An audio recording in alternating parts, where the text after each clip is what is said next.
307T students. Happy Friday.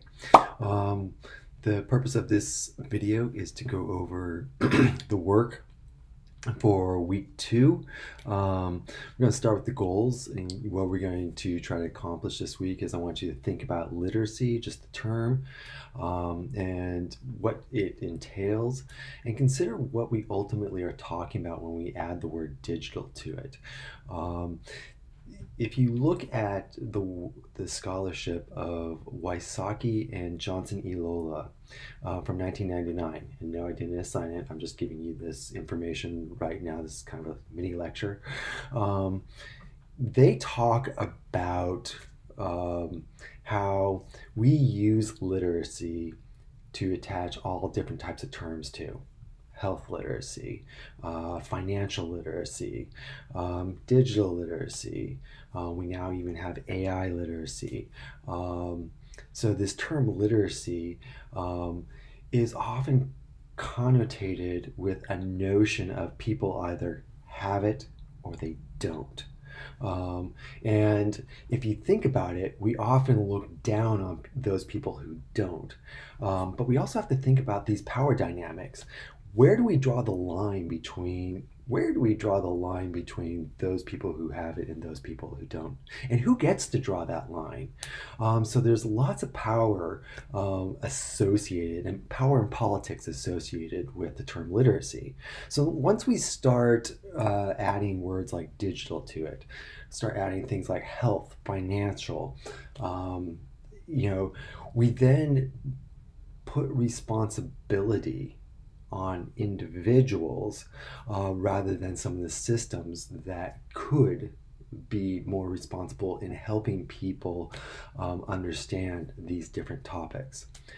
This is something for you to chew on as we work through these first few weeks, and then also thinking about throughout this semester as you are trying to develop your own digital literacy. The other thing we're going to be thinking about is consider where you would place yourself on a continuum of digitally illiterate to digitally literate. So you want to think about what I was just talking about and where you would like to be on this continuum.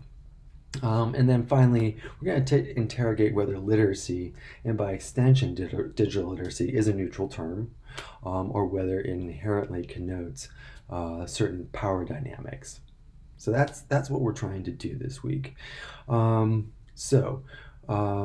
What I'd like you to start by doing is getting to know your peers. So read or watch through the inclusive introductions.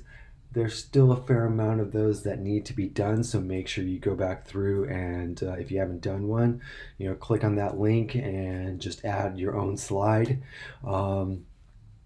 This would be, I would think, a silly assignment to get missing credit for.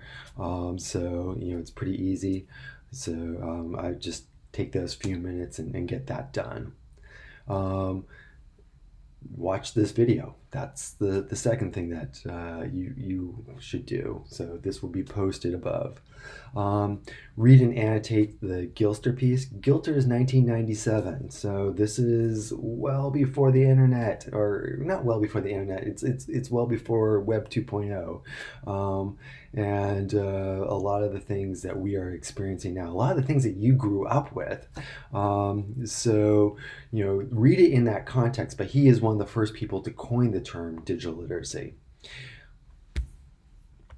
Also, you're going to read V, that's her reading comes from the first chapter of her book about coding literacy. So she's examining what we how whether we need to know how to code in order to really consider ourselves to be digitally literate. You're going to do the weekly writing, which I'm going to go over the prompt in a moment. And then I also want to challenge you to complete one of the extra engagement options.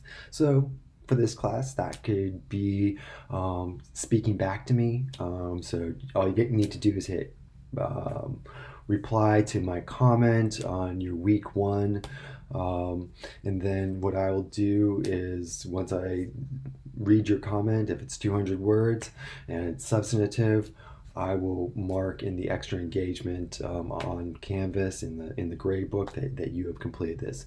Or you may want to do 400 words of annotation for the two readings. You are going to be required to do 200 words, and you will be assigned a reading. And I'm going to have a separate video on perusal in just a moment. So let me go over the weekly writing, and then I will make the video for the perusal. So first, you are going to compose a 300-word response. This is like an overall statement of what I'm expecting. A 300-word response about the relationship between literacy, digital literacy, and power. Both Gilster and V argue that digital literacy is intertwined with social power.